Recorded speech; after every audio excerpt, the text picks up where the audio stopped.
Coronavirus. Unless you are living under a rock, I am sure you have heard about it. It's consuming the news everywhere. Events are being cancelled and supermarkets are running low on stock and necessities. I've been getting a lot of questions recently about what you can do to protect yourself naturally from the virus. So today I want to share with you these things that I'm doing to help boost my immunity. And if you guys watch to the end, which you absolutely should be doing because I'm sharing a ton of information here, I'm also going to give away a free gift at the end. So let's get into it.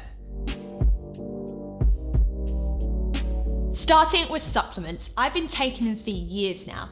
But of all the micronutrients that I take, recently I've been making sure to never skip vitamin D, C and zinc. Vitamin D is central to the body's immune system. There's been so many studies proving that people with low levels of vitamin D have an increased risk of catching an infection.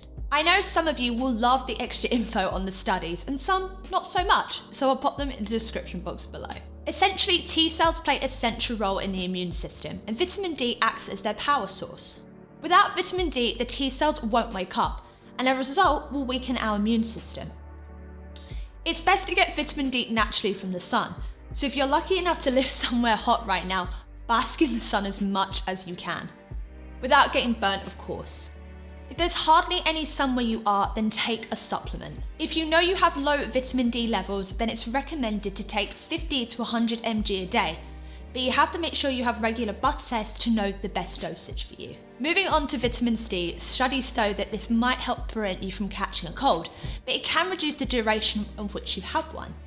Vitamin C is stored throughout the body, but mainly in the immune system. That means that when you're sick, to try and get better, your body will use up as much of the vitamin C that you've stored as possible. So as soon as you feel the symptoms of a flu coming on, reach for that vitamin C. I'm going to take mine now. Anyway, to try and make sure you have enough reserves already stored up in the body, but do what you can and do what's good for you. And finally, let's look at zinc.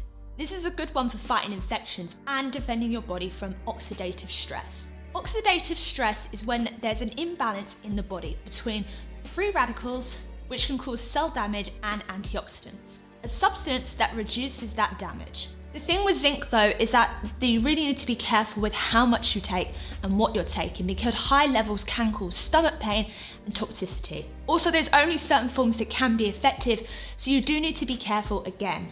Now let's get on to the more practical stuff here. Starting of course with washing those hands. Literally all the time. Just to emphasize what already is a common practice, I hope, but I've been washing my hands for at least 20 seconds. And although it sounds obvious, I've been really making sure to wash my hands with soap and water rather than antibacterial gel. If you don't have the option, but you only can use the gel, then please make sure that the content is 60% or above, because that's going to do the good job of killing bacteria. I've also been making sure to make a conscious effort of wiping down surfaces and also my phone, because I use it so frequently that of course it can harbour a lot of germs. The second practical thing that I've been doing is social distancing.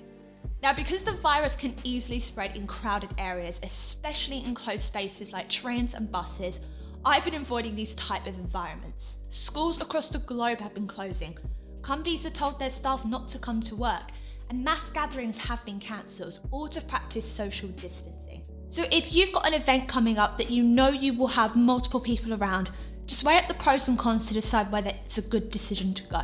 But maintaining a distance of 6 feet from others will be helping to limit the spread of the virus. Now, for the most uncommon practice is wearing a mask. Luckily, I mainly work from home, so I don't have to go outside if I don't want to. But if you're sick, just try and be considerate of others and make sure that you don't spread the infection. Especially for those at risk, like elderly people or those with existing pre-health conditions. No matter how strong you think you might be, it doesn't mean that others around you are, and they might not be able to fight the infection. So please make sure that you are being courteous and protecting one another. Symptoms can take as long as 2 weeks to show, so even if a person is out and not looking ill, they could be sick without you knowing and transmitting the infection. Another thing I'm doing is keeping my home really ventilated. I get why people might think that the outside air would be more contaminated than the inside, but that's not always true. In offices, for instance, the aircon could be 2 to 5 times, even 100 times more polluted than the fresh air outside. So if you have to go to work, just make sure that you open those windows. Even if it's just for 5 minutes every hour, it will really make the difference. Now, one of my favorite things to do here is exercise. I'm obviously super passionate about working out anyway, but I guess this is for a good reason. Regular exercise can help flush out toxins and stimulate the body's defensive mechanism. Keeping active can also reduce the risk of upper respiratory infections, which is super relevant in seeing what the coronavirus can do to damage lungs. I wouldn't overtrain though in an attempt to try and get strong quick, people, because overtraining can actually do more damage to our bodies. I have a ton of home workout videos that you can try in the comfort of your own home, away from the germs at the gym, and are perfect durations and intensity to get your body fighting and being fit. And finally on the list of the practical things I'm doing is sleep. Now, it's not to say sleeping for 12 or more hours, I'm just making sure to get 7 to 9 hours of quality sleep, meaning uninterrupted.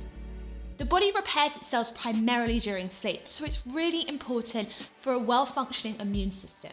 Whilst you sleep, melatonin, a sleep hormone, repairs all your cells in your body, and it goes through the process of cleaning out damaged cells to make space for newer, healthier cells. I find getting a good quality night's sleep quite difficult because I tend to scroll through the news and social media pretty much very close to my bedtime, which really isn't good for preparing the mind. In the past week or so, I've been making a strict rule with myself to put my phone away at least 1 hour before bed, and I've really noticed an increase in my sleep. Finally, and probably the most requested advice I've been asked from you guys is what about eating to protect yourself? Let's start with what I've been eating. So first of all, antioxidants do an amazing job at repairing cell damage, which helps to strengthen your immune system. A healthy immune system is the best chance we have to fend off catching viruses.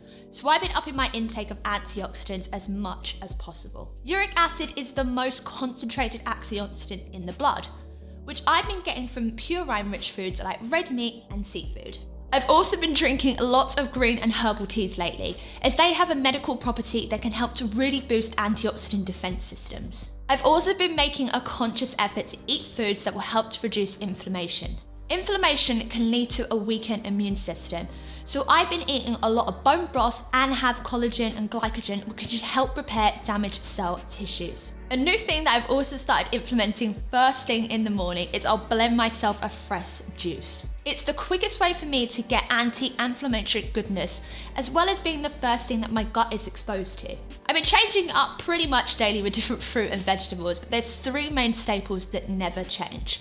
1 is being dark berries, as they're super high in antioxidants. 2 is ginger to help lower inflammation. And 3, a teaspoon of turmeric to help antibacterial properties. So if you are serious about reducing inflammation and getting rid of toxins, then you should really check out my 3-day detox that I have. Which brings me on to the final food that I really recommend eating, but I know everyone's not always a fan. Probiotics. A lack of fermented food in the diet has been linked to a weaker immune system. So I have been making sure to add sauerkraut on the side of most of my meals lately. As well as giving the food an added kick, I know it's going to do its job at strengthening my immune system at the same time, which is a win-win. And now onto the food and drinks that I have been avoiding, which most of these I'm guessing won't come as a surprise. First, foods that cause inflammation. Let's look at vegetable oil, olive oil, and seed oil, which when heated can be super inflammatory and damage cell membranes. If you really need to use them, try and keep the heat to a minimal to avoid the production of trans fats. I've stopped using it altogether and have just been using coconut oil instead. Then glucose. This is an obvious one, but eating a ton of food with glucose will reduce the body's ability to kill bacteria, making you more prone to infections. So I've been keeping away from carbs that contain a lot of glucose, like white bread, pasta, and your more obvious choices of sugary treats. On the topic of basically processed foods, I really don't eat them as much as before, but I have been trying to avoid sausages and bacon because they're pumped with sugar and preservatives. Drinks which I've also cut out, though if I'm honest again, I never really was a huge fan of, is alcohol. I'm not saying that you really have to cut it out completely, but excessive drinking does weaken the immune system once again. So guys, I hope you all enjoyed this video and found it to be full of valuable information that you can take action on today. To really help you guys as much as I can, I've created a free 1-day detox that you should all do to help decrease inflammation, remove toxins, and reset that gut. So get your free copy today by clicking on the link in the description box below. Now, I want to hear from you guys. What action are you going to be taking to protect yourself from the coronavirus using this information? Let me know in the comments below.